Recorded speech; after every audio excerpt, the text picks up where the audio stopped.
Okay, so we're going to look at, I don't want to say they're more complicated, but sometimes people think these are more involved problems here. So the first one we're going to look at is negative 1 to the k times k over k factorial. So again, this is clearly alternating. So remember, if it's alternating, the very first test you apply is the alternating series test. You don't apply any other tests. Some people get tempted because they see factorial, and we did say the other day, oh, if you see a factorial, it's going to be ratio test. But the negative 1 to the k trumps everything. Negative 1 to the k is alternating, so you apply the alternating series test first.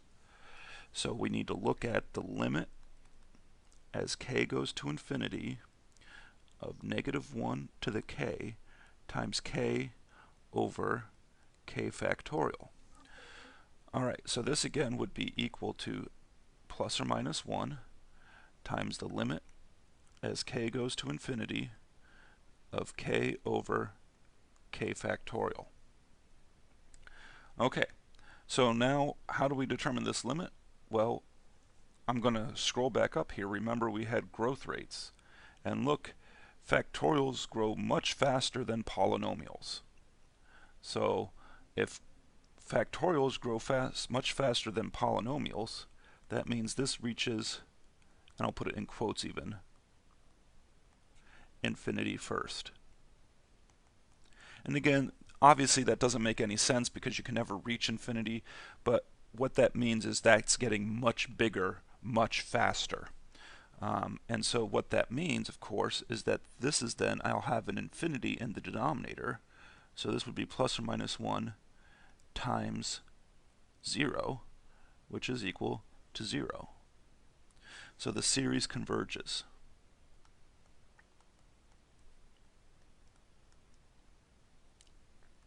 But remember, as soon as an alternating series converges, we need to determine what type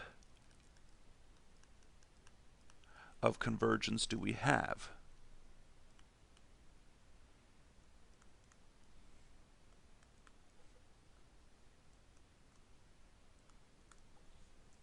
Well, what type of convergence do we have? Well, that's where we have to look at the absolute value. So we're going to look at the sum from k equals 1 to infinity, the absolute value of negative 1 to the k times k over k factorial, which I'll take this in 2 steps here, even though you could really just do it in 1. K equals 1 to infinity. We know that the absolute value just kills that negative 1. Apparently I'm in a very violent mood. I'm saying I kill the negative 1. Obviously what I mean is that that negative 1 just becomes positive always. And then you have the absolute value of k over k factorial, but then look, you're going from k equals 1 to infinity, so k is always positive, k factorial is always positive. As a side note, it seems weird, but you can actually define k factorial for negative numbers, so it is kind of odd that you can do that, but you can. We're not going to talk about it in this class, but clearly for here we have k being positive, so these are actually always positive, so I can just ignore the absolute value sign because they're already all positive and just write that this is k over k factorial.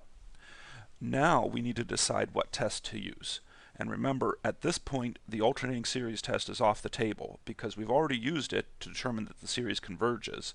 Now what we need to do is determine whether the absolute value of the series converges. Now if you look at this, this is where you say, wait, there's a factorial which implies ratio test. So remember, for the ratio test, we compute r, which is the limit as k goes to infinity of, well, it'd be k plus 1 over k plus 1 factorial divided by k over k factorial,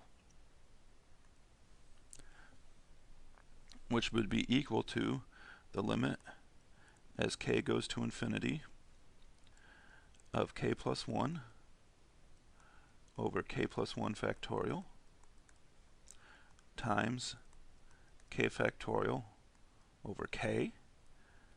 And then let's go ahead and simplify some things out here.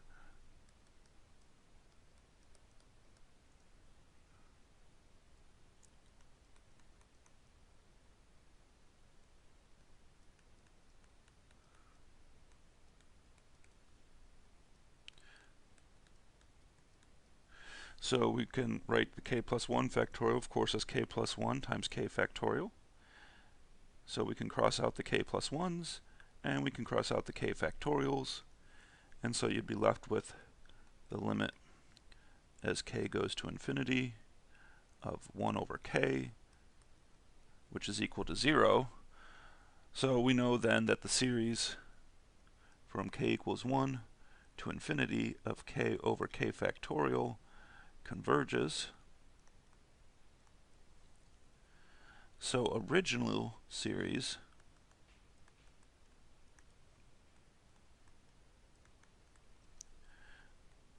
converges, well actually original series, let me write down the original series. K equals 1 to infinity of negative 1 to the k power k over k factorial converges absolutely.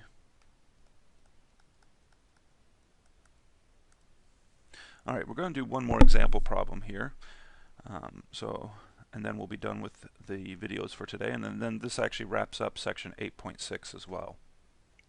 Okay, so we said we had one more example that we want to do. If the thing chopped a little bit on the video there, that's because I actually had paused the recording to talk to my wife and started the recording back up. But let's look at the last example we're going to do in this section.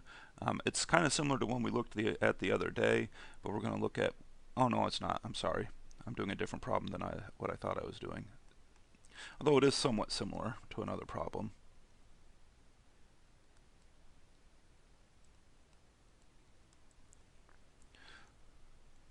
I forgot to make this alternating. So this would be negative 1 to the k. Now for kicks, let's just do k plus 1 times k. I mean, there's no reason to put the k plus 1 there, but, you know, again, I just want to give you an example where since we'd always done negative 1 to the k, negative 1 to the k plus 1 is still alternating. There's nothing really shocking about that. So this is still an alternating series.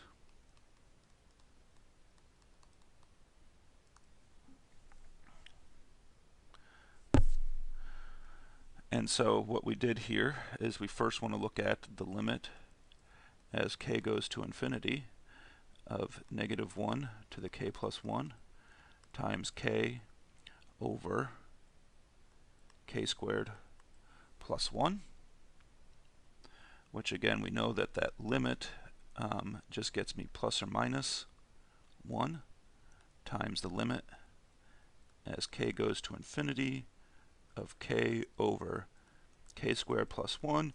And quite frankly, at this point in the semester and this point in your career in calculus, I think you should be able to look at this limit and just be able to see exactly what it goes to. If you're not comfortable and you still need to show all the work, that's fine, but to me it's obvious that this now goes to 0. And for many of you it probably is, and so you can go ahead and just say it goes to 0 and write this as plus or minus 1 times 0. So you don't have to actually show the work for that. As I said, at this point, we've seen this enough times that I think it's obvious that you can just say it goes to 0, which of course means this limit goes to 0, which of course means that the series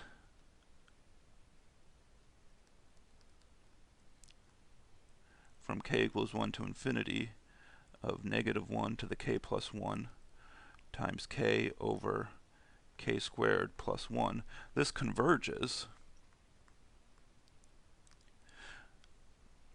But again, with alternating series, the very next thing you always have to ask yourself is what type of convergence?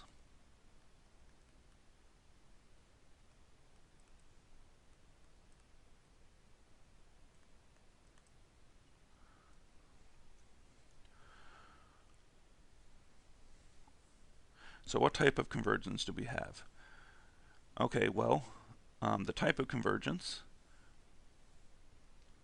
would be, we need to look at the absolute value, so we need to look at the series from k equals 1 to infinity, the absolute value of negative 1 to the k plus 1 times k over k squared plus 1, and we know that the absolute value gets rid of that negative 1,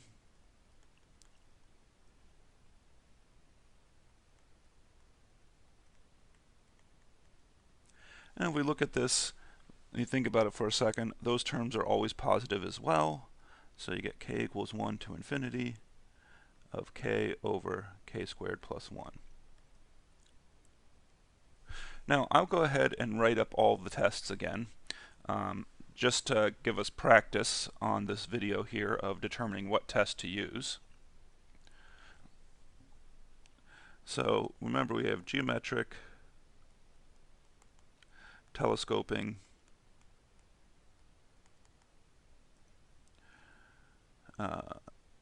divergence, integral, ratio, not ration,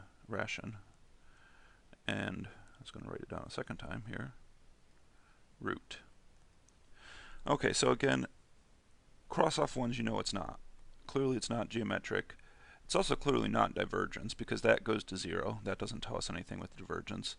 It might be telescoping because maybe I could partial fraction expansion this, but wait a minute, it's k squared plus 1. That doesn't factor, so telescoping is definitely not what it is. Integral, well, it could be the integral. Ratio, probably not, because remember, ratio almost always has the factorial, so I'll cross that off. Root test, clearly it's not a root test. So really the only one I am left with is integral, which is the one that we need to use on this one. So what do I need to look at? I need to look at the integral from 1 to infinity of k, well, I always want to do it as x over x squared plus 1 dx. As a side note, if you were to write k on the exams or a quiz, you're not going to get penalized for it because it's just a variable. So integral from 1 to infinity of x over x squared plus 1. So now we have to think about how to integrate it. Well, I will give you a hint here. If it's an integral test, you're not going to need to do anything that's super fancy. And what I mean by that, integration by parts or substitution is probably the fanciest you're going to have to do on this.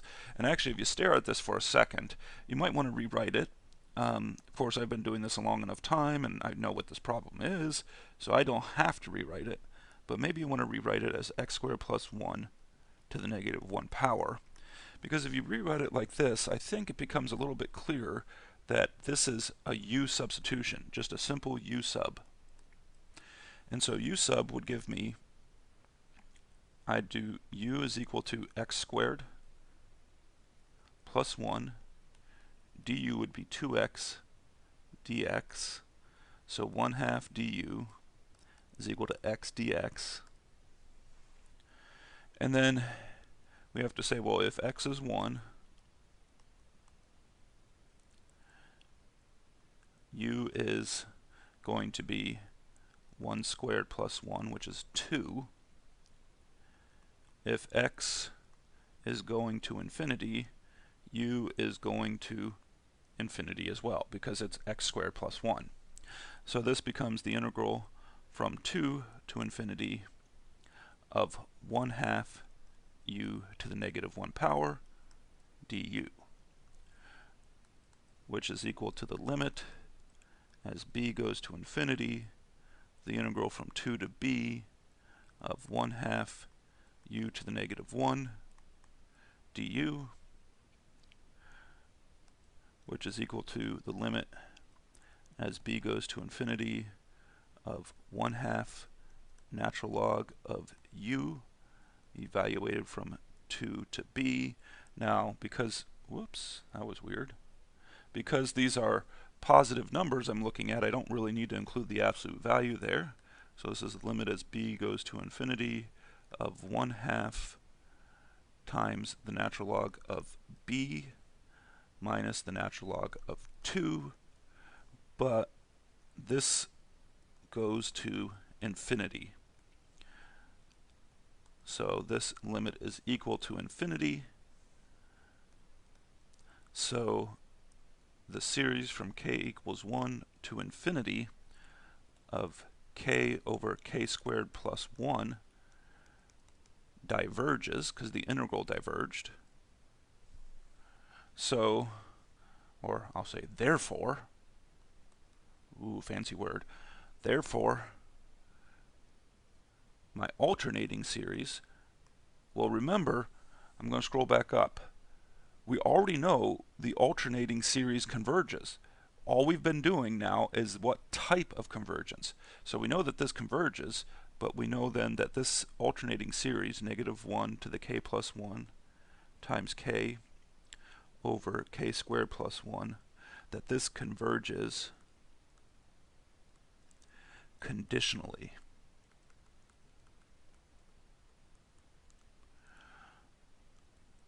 Alright, so hopefully you're beginning to understand alternating series test. Now remember, on Wednesday at the beginning of class we'll have a quiz. It's still going to be a group quiz, but it's going to be over sections,